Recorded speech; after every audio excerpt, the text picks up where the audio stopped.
really allow you to ask a number of questions before I proceed with my plans that were also altered because of this change.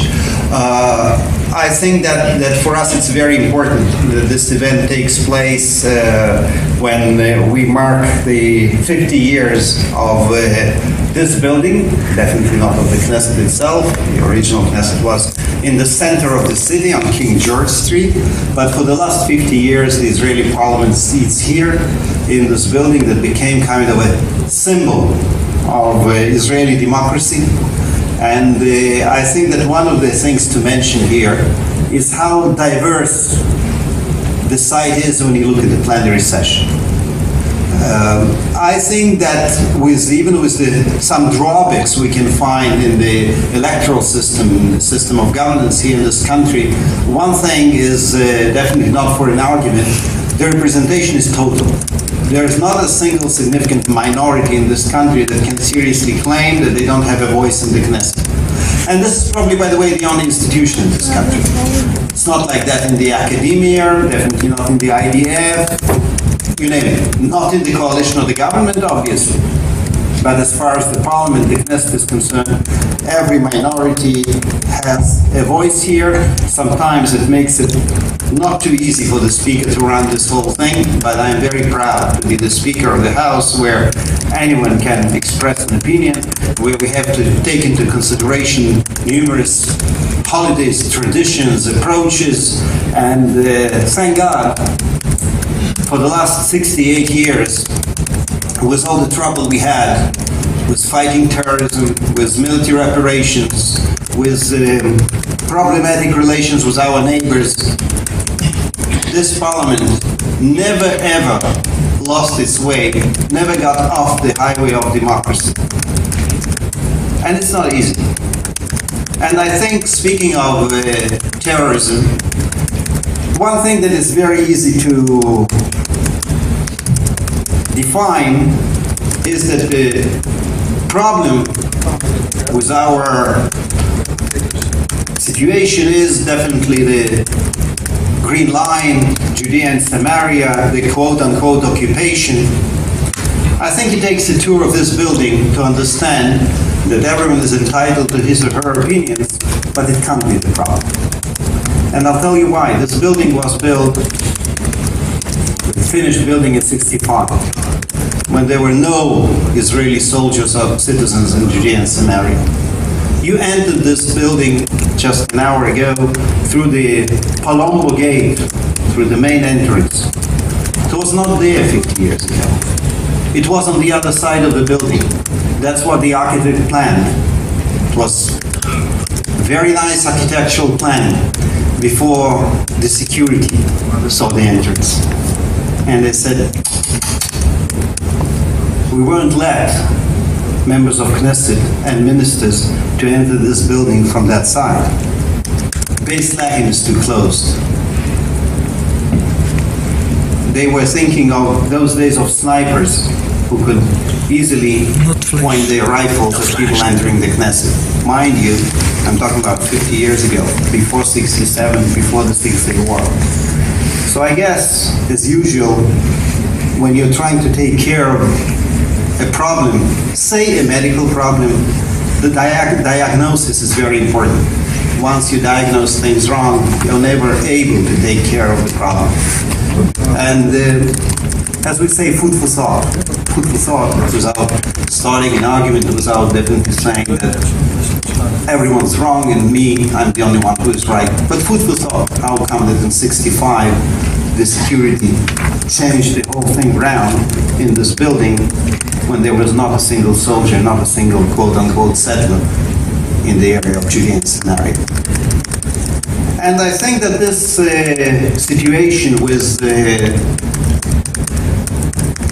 keeping democracy intact and at the same time combating terrorism and not let them hijack the democracy, unfortunately, mind you, unfortunately, will be a problem many countries in the world will be facing in the near future. They are facing it already. And so it happens that I'm paying visits to some, say, European countries They even sometimes ask for advice. I don't think that anyone is in a position to really advise another democratic country of how to run things. Definitely Israel is offering all the possible cooperation and knowledge and know-how in this area. But the only advice I have is that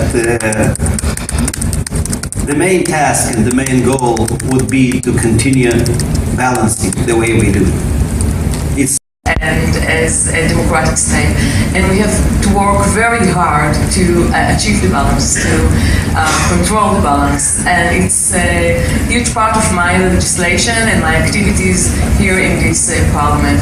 Another issue that I came for is women's rights, gender issues. For example, I worked very hard to achieve that for the first time now, the Israeli budget, the budget that came to the government and then to the parliament, is come from the gender sensitive.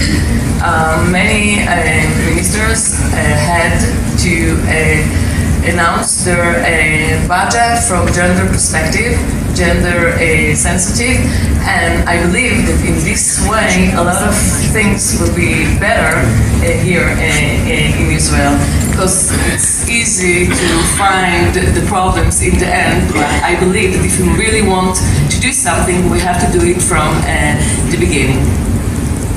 Thank you. Roy Folkman.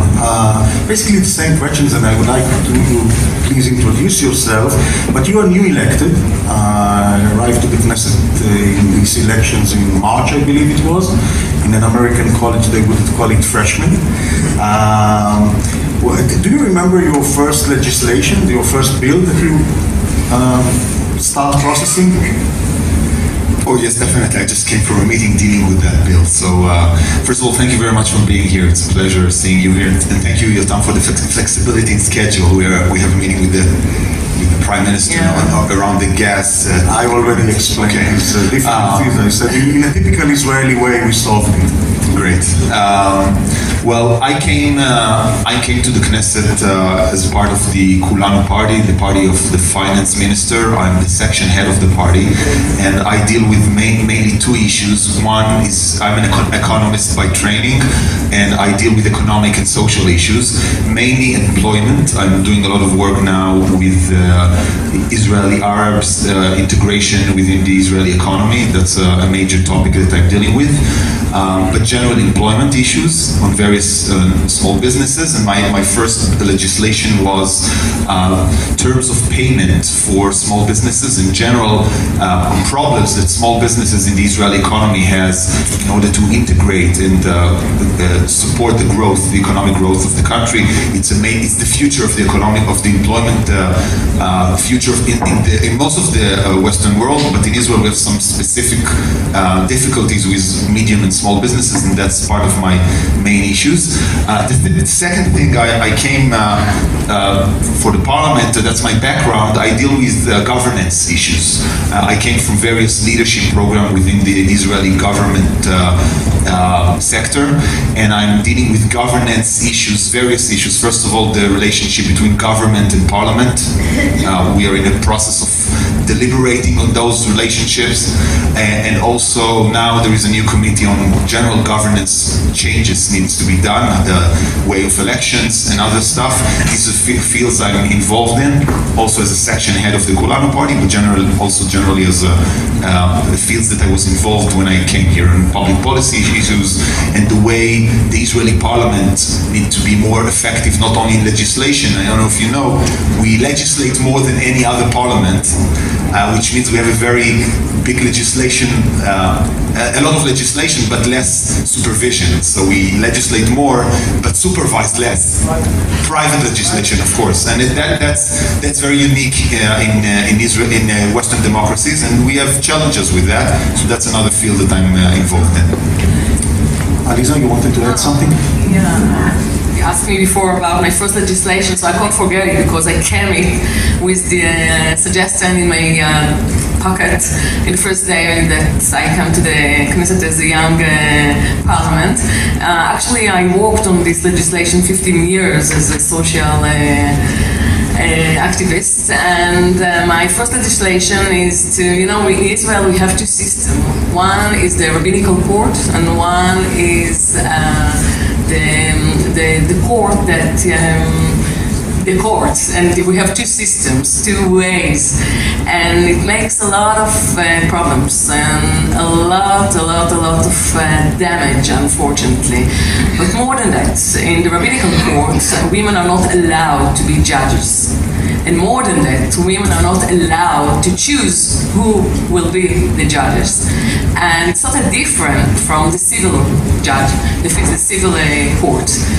And it's very complicated to explain this, and it takes time. I hope that one day in Israel will be women as rabbinical judges. But what I did for the first time, as I said before, after 15 years of trying to do it out of the parliament, now, thank God, after my legislations, we have 4 women in the committee that choose the rabbinical judges. And it's very, very important in Israel because, for example, when we speak about conversion, who is Jew? For the civil way side, everyone that was born to a father, mother, grandfather, grandmother, and don't forget 20 years ago, many people from Russia and other countries around came to Israel, and they think and know that they are Jewish, but from the Jewish aspect understanding, some of them are not, because according to the Jewish law, only people that was born to a Jewish mother, they are counted as Jewish. So in between the two systems, we have many difficulties. So that's why we need more sensitive judges, Jewish judges, rabbinical judges in the court, and unfortunately we didn't have. So the first legislation is my legislation, and thank God it's passed, that we have now 4 women in the committee that choose the rabbinical judges, and thank God that 2 months ago, for the first time, these 4 women choose, together with 7 men, choose 22 new rabbinical judges that are much more sensitive and much more educated. And if I have more time, I'll explain about the two systems. That's what I spoke before about the balance between Jewish state and democratic states. We have to work very hard. Okay, Nachman? One word only in order to show the link between the vision and then the practice. Sometime after I came in, the issue was how to reform Israeli lands in order to push forward the issue of housing. You know, this is one of the most troubled issues on our table.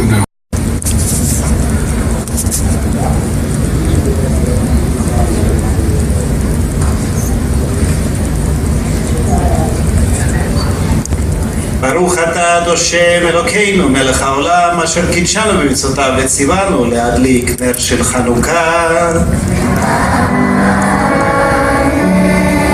ברוך אתה השם אלוקינו מלך העולם שעשה ניסים לאבותינו בימים ההם בזמן הזה.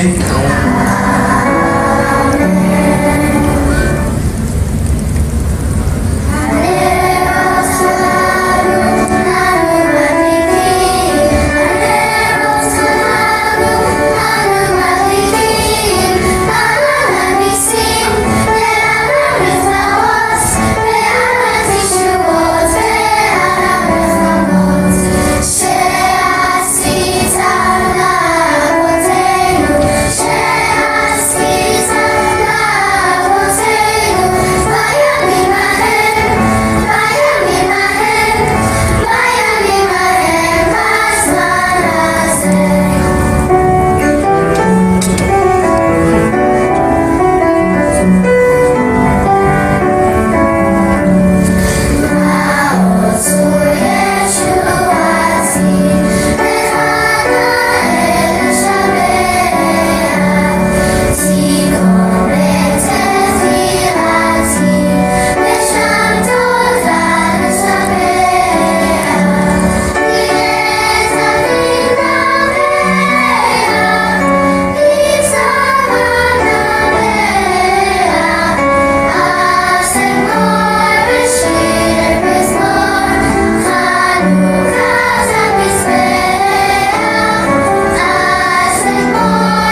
so much to the AIS singers led by the conductor Franny Goldstein.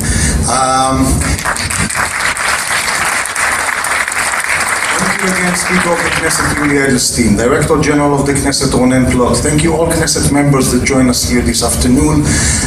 Thank you all, ambassadors and diplomats, for being here today.